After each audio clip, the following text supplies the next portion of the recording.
Welcome to Eurogamer. We're here checking out Carmageddon in one of the press booth cubicle things.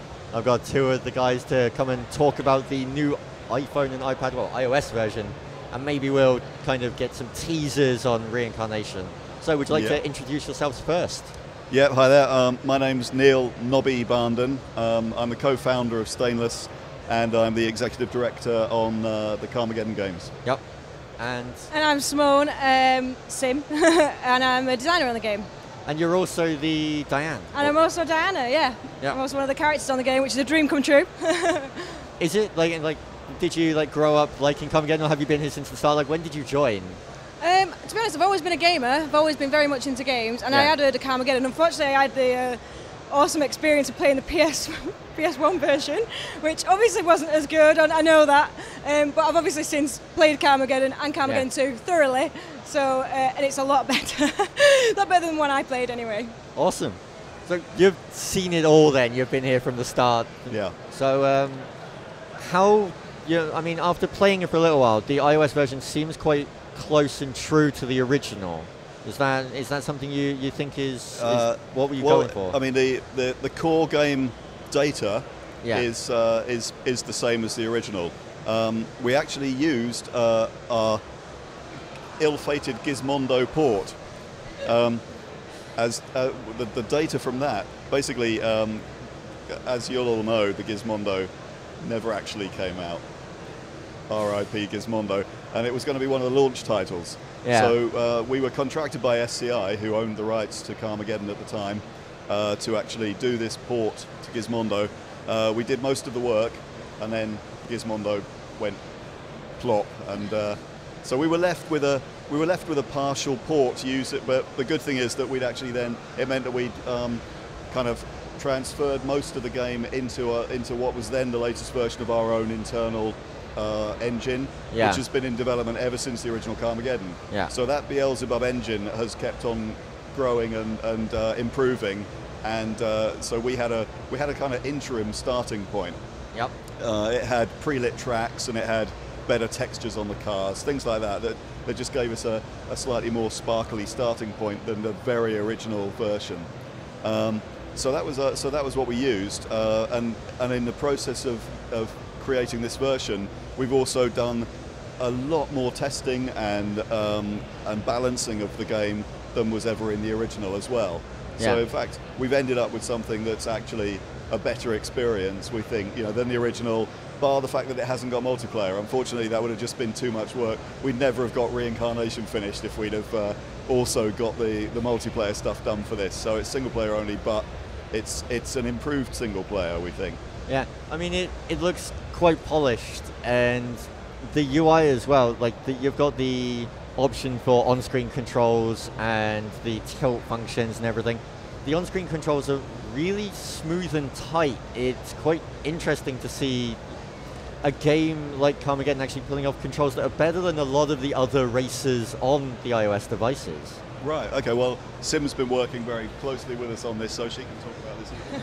Yeah, basically, we really wanted to get the edit controls in there, especially because everybody has their own personal preference to where they want to put them on the screen, and it's got a feedback, so the buttons light up as you touch them, so you know exactly when you're pressing the buttons, and I think that really helps you're pressing the button. So, I think that plays a lot of, a big part in it, Yeah. Plus, of course, you've got things like you've got the other gesture controls, so we use double tap for actually recovering the car. You can tap on the damage icon to repair your car. You can just hold your finger there and do little bits of damage repair. You swipe across one way to get the map up, swipe the other to get the action replay controls up, and then of course you can actually edit your action replay, select a section from it to then save to a movie, and then you can upload that movie to YouTube directly. So it's that was an awesome feature. Like, we were watching one of our other guys play it yesterday, and he did a spectacular crash, and the Carmageddon guy that was stood behind him was swipe, and he was like, excuse me, and he was like, you should swipe. Oh, brilliant! And it was just like, huh? And he was like, yeah, and now watch. And he just kind of rewound it for him and hit play, and he went, and there's you sucking. And it was just like, flew through the air. And it was like, the action replay feature is a fantastic implementation. It's a great addition to a game, because some of the crashes in Carmageddon, even though, you know, it's such an old game, it's fantastic. It rivals some of the games out there today. It's just crazy. It's absolutely, you know, off the wall, flying into the air and just rolling everywhere. I mean, it was obviously we implemented that right from the first game. Yeah. We implemented saving of it for Carmageddon 2 because, you know, you could rewind and watch this stuff, but you really, really wanted to be able to save it then and show your mates. And of course, with the iOS 6 functionality now, you can basically now post on Facebook as well at the same time as posting it to YouTube. You can say, hey guys, I've just done a really cool new movie out of Carmageddon, and let everyone know that you've done that. So we think it's brilliant in terms of, again, getting the game out there, you know, to a wider community, getting people talking about it on Facebook. Every movie that's uploaded from everybody's iOS device to YouTube, Carmageddon.com is then searching YouTube and will pull those movies into our Hall of Mame on Carmageddon.com as well. Yeah, I think what's best about action replay is that you often get that kind of thing with games and gamers. You go, oh, I did this awesome thing on this game last night, it was amazing. With action replay, you can actually show them what you did, you know what I mean? You can say, oh, that was wicked, I've got to show somebody that. And the other great thing about it is that you can actually go all the way back, which is another great feature, because sometimes in replay, you know, you get a crash that lasts so long. Yeah. It's like, okay, I've hit the beginning of the replay, It's like, well, I was crashing for 45 seconds because I fell down the side of a building, but unfortunately the replay's only 15 seconds long. Yeah. So it doesn't really work. No. But with the Carmageddon one, you're able to go all the way back, and you can go, right, back to the beginning, here's how it happened. Yeah. And here's me falling to my death. Yeah. Capture those great moments. Yeah. I think we're going to find quite a lot of people filling up their entire phone memory and their iPad memory with movies, but we've limited the number of movies you can make, but of course not the length. Okay. So they will get a warning that they're about to completely fill up their device. Have you nailed down that limit yet, or are you still playing with a number? What's that? The limit of how many they can have. That's in there. It's 18 movies, and then that's a fairly big number then. I mean, that's pretty good. Yeah. Yeah. We just try to think of a sensible number. Basically, at that point, you know, you can then start to download those movies off your device onto your PC, and they'll have been uploaded to, you know, or you upload them to YouTube. So you know, you get to save them off one way or the other and start again. I mean, trying to think through my head, it's like, how could I get 18 replays? And it's like, I think it would just be like, and here's me taking corner 1, and here's me running over to a civilian. It's like what I did on my holiday sort of stuff. It's like, you know, and here's me driving along, and oh, here's me running over pedestrians, and oh, here's me on fire. It's like the kind of thing you'd show your parents after a weekend away. That's right. So, how much are you thinking price-wise for the iOS version then? It's going to be $1.99, which is £1.59. That's going to be like the introductory price. Yeah. With it, and then after a certain amount of time, it'll be up to $2.99. You've also got, making sure that I mention this because otherwise we'll get people yelling at us, the Android version is coming eventually, but not just yet, because you've got Android's of course a harder platform to work on. There's so many different phones and models, and you need to make sure that you get it working properly. There's a lot of compatibility testing to be done. Plus, of course, we had a running start with the iOS version. Our engine was already ported into iOS, so it's just a case of getting the game onto that as well. With Android, we've been doing the work porting our engine while we've been doing the game, so that's taking a little longer. So the Android guys shouldn't feel neglected. Not you at do all, care. No. It's a few months out, but they'll get it. Yeah. So of course, Reincarnation. We have to mention it. So how's it coming along? Yeah, you do have to mention it. We do. Whether or not you actually reply, though, is a completely different matter. You could just be like, yeah, it exists, what of it? Again, Sim is the lead designer on it. I'll let her speak to about that. So how's it coming along then? It's coming along really, really good. We're constantly we're trying to constantly tell people what we're doing and what we're up to on the forums. We don't want to tell you much. We obviously want to save stuff. We really don't want to give too much teasers. Yeah, exactly. Just little sneak previews of what's going on. And like we recently had one of our artists post up a blog, and he put loads of information in. I was like, whoa, let's just take some of that back. We'll save some of the. We need this for later. What are you doing? Yeah. So we said, well, let's take some of the stuff out and save some good surprises. So that when you do get the game, you haven't seen everything, but you've had sneak previews and you kind of know what's going on. So how far along the progress do you think it is Do you think it's coming together nicely? We've been saying that it's about sort of 30%, we'd say, there, where we are at the moment to the release. However, we've ramped up the number after the Kickstarter campaign, which obviously was so successful for us. Wonderfully successful for you guys. It went really well. Yeah. And with that money, we've ramped the team size up. We're now up to a very good sized team. We got some great guys as well that have joined us. It's a brilliant group of people. And now now that we've got this version, the iOS version, sorted out and ready to go, everybody's been moved back onto Karma Reincarnation. So we've got a much bigger team than we'd had previously. Stuff will now accelerate. The development's going to accelerate in speed. So we're talking, we're releasing next year. We're also looking at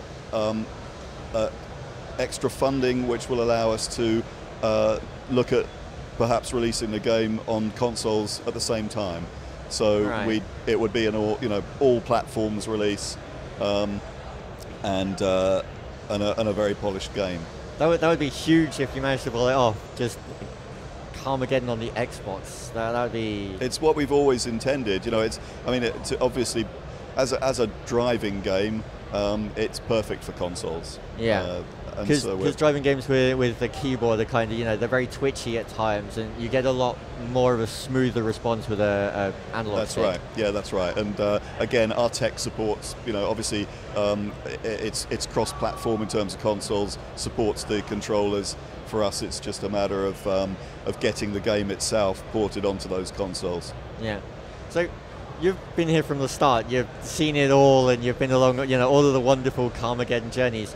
The evolution of the game series is quite an interesting one, because you were saying before we started that, the iOS version Apple rated as a 12. Did you say? Yes, that's right. I mean, we basically met with Apple with their developer relations people, showed them the game, and they were. Yeah, it could be this could be a 12 plus. Which is quite weird if you think back to the days of old when it was like, ban this sick filth. This is a terrible game. It was banned as sick filth and was banned. So it was permanently banned in several countries. Obviously, it was refused release in this country because the publisher voluntarily submitted it to the British Board of Film Censors, who then said, "Oh no. The public aren't ready for this. This is going to make them all explode, like they do in the game or something." But they basically made us remake the game over the course of the next week or so, turning all the pedestrians into zombies. Yeah. And that was the only way we could get it released then.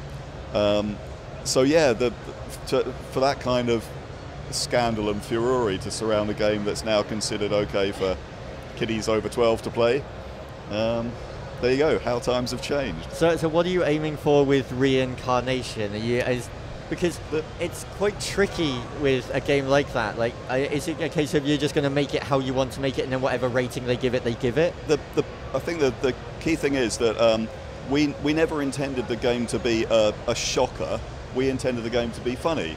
Yeah. We grew up with Monty Python. We grew up with silly humour like the Black Knight getting all his arms and legs cut off, but still being up for a fight. That's the kind of humour that we love and that we wanted to get into the game. So although that does involve a certain amount of outrageous violence, it's always done firmly with tongue in cheek and basically with the aim of making people laugh. And if we don't have people standing around while somebody's playing it all laughing like drains at what's going on, then we're doing something wrong.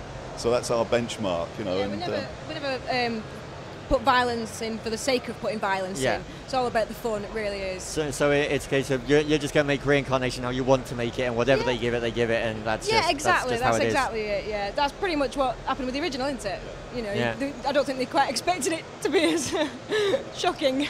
It worked in your favour though, because it was basically free publicity, and it brought it to so many people's eyes. And I mean, the thing is, the game actually has from just its name that cachet of controversy, which in some quarters will still lead to there being people in the press jumping up and down about it, and that's fantastic.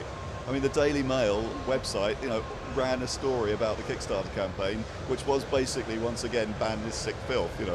Although I don't think the person who wrote it, it seemed like they couldn't quite make their own mind up. They seemed, on the one hand, they were working for the Daily Mail and had to write something derogatory, but actually it sounded like they quite liked the idea. They were sat there playing it on the PC at the time. It was like, you know a lot about that Carmageddon thing. Yeah. Write an article about how we want to ban it. It's like, and then every single comment on that article was completely positive. Basically, they were saying, "Oh well, thanks for pointing this out. We can't wait for it to come along."